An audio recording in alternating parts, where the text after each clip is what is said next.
Hello everyone. In this tutorial, I will discuss the next CPU scheduling algorithm, that is RR. RR stands for Round Robin Scheduling Algorithm. So I have already discussed in RR we have a time quantum. Every process will access the CPU for a particular amount of time, and that particular amount of time is known as time quantum. So RR is cyclic in nature, so there is no starvation because every process will get the CPU once. Okay, so let's discuss. This is also preemptive in nature because हर एक process को for a particular amount of time CPU access करने को मिलेगा. Suppose P1 has burst time 5 minutes and P2 has burst time 10 minutes. So P1 and as well as P2, if the time quantum is 2 minutes, P1 and P2 both will get the CPU for 2 minutes.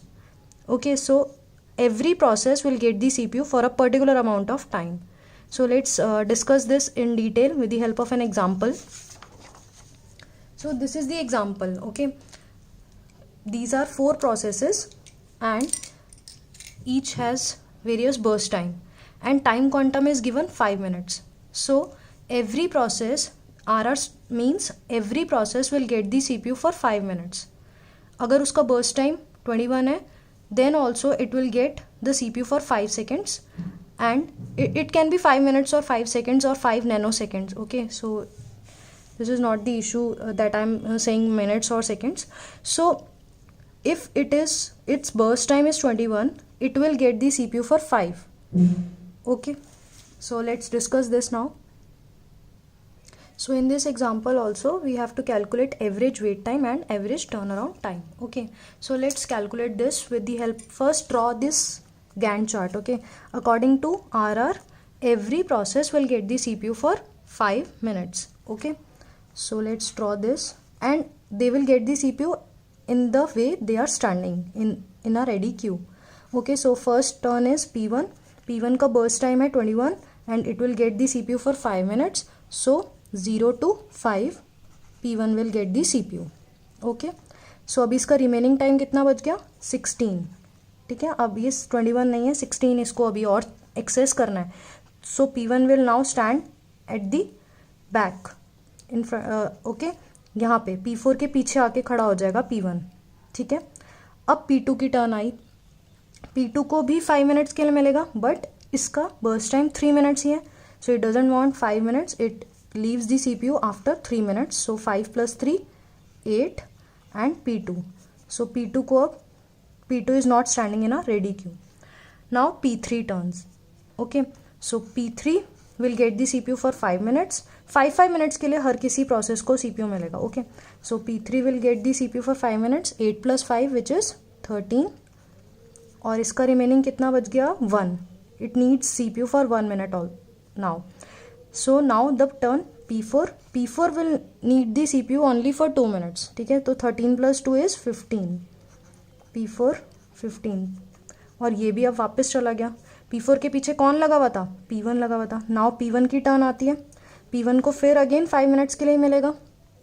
15 + 5 20. ठीक है, यहाँ पे 20. अब कितना हो गया इसका? 16 - 5 कितना रिमेनिंग बचा अब इसका? 11. Now it needs the CPU for 11 minutes, but इसको मिलेगा 5 के स्लॉट में ही. ठीक है, 16 के बाद उसने 5 मिनट्स एक्सेस कर लिया, तो अब उसको और कितनी देर चाहिए? 11. अगेन P2 भी नहीं है अब क्यू में, अब P3 क्यू में. P3 only wants for 1 minute, तो P3 21. 20 + 1 21. अब किसकी टर्न आती है? अब P1 ही रह गया है सिर्फ. ऐसा नहीं होगा कि P1 को 21 + 11 हम ऐसे कर देंगे 32. नो, हमें क्या करना है? इसको 5 मिनट्स के स्लॉट्स में ही CPU देना है, because we are using RR algorithm, round robin algorithm. So again 5 के स्लॉट में मिलेगा P1. 21 + 5 26. फिर वापस CPU लीव करेगा, फिर वापस CPU में आएगा. 5 के स्लॉट में ही मिलेगा उसको. ठीक है, 26 + 5 31. अगेन 21. ठीक है, अब यहाँ पर कितना रह गया था? अभी यहाँ पे रह गया था 6. जब उसको 5 मिल गया था, 11 - 5 is 6. फिर 6 के बाद उसको मिला 31. फिर उसके बाद 1 रह गया उसका. ठीक है, मैं 5 माइनस कर रही हूँ बिकॉज उसको 5 मिनट्स के लिए CPU मिल रहा है. तो पहले 11 मिनट्स के लिए मिला 5 मिनट्स, तो 6 रिमेनिंग टाइम रह गया. फिर 5 मिनट्स के लिए दोबारा मिला तो 1 मिनट रिमेनिंग रह गया. अब इसको 1 मिनट रिमेनिंग रह गया तो 31 + 1 दैट इज 32. सो इस तरह से हमने ब्रेक कर करके we have to use this. Okay, now you have to calculate the average wait time. ठीक है, तो एवरेज वेट टाइम हम कैसे कैलकुलेट करेंगे? इंडिविजुअल वेट टाइम निकालेंगे हर प्रोसेस का and then divide the number of processes. Total number of process से डिवाइड कर देंगे हम. So the formula for wait time is equals to turn around time minus burst time. Okay, and turn around time is completion time minus arrival time. Since everyone arrives at the same time, so we will consider arrival time as 0. ठीक है, so first of all we will calculate the turnaround time for all the processes. ठीक है, so हम अभी turnaround time calculate करते हैं for P1. ठीक है, P1 का turnaround time कितना होता है? completion time minus arrival time. arrival time is 0. ठीक है, we are considering that all are come at the same time और हम मानकर चल रहे कि वो 0 टाइम पे आ गए सब. So completion time for P1 process. P1 ने कब कंप्लीट किया? यहाँ पर कंप्लीट किया. हमने क्या देखना है? बार के अंदर जहाँ भी P1 लिखा हुआ है एंड में, सबसे एंड में उसका नंबर क्या है. ठीक है, P1 हर जगह दिख रहा है लेकिन सबसे एंड में P1 कहाँ दिख रहा है? यहाँ दिख रहा है. तो 32 मतलब उसने इतने इतने स्लॉट्स के बाद कितने टाइम बाद ख़त्म किया? 32 के बाद. सो 32 अराइवल टाइम है 0 which is 32. और नाउ P2 कहाँ दिख रहा है आपको? यहाँ दिख रहा है. सो P2 का लास्ट में नंबर क्या है? 8. तो 8 - 0 which is 8. नाउ P3 आपको कहाँ दिख रहा है? यहाँ पर. इसका कंप्लीशन टाइम कितना हुआ? 21 - 0 is 21. नाउ इज P4 आपको कहाँ दिख रहा है? यहाँ पर. तो 15 - 0 is 15. So this is the turn around time. अब टर्न अराउंड टाइम तो कैलकुलेट हो गया. अब इसको कैसे एवरेज निकालेंगे? 32 + 8 + 21 + 15 divided by 4. 32 + 8 + 21 + 15 divided by 4. Number of processes जो भी आंसर आता है, this is the average turn around time. Okay, now we will calculate the wait time. Individual wait time निकालेंगे और फिर सबको ऐड करके divided by total number of processes.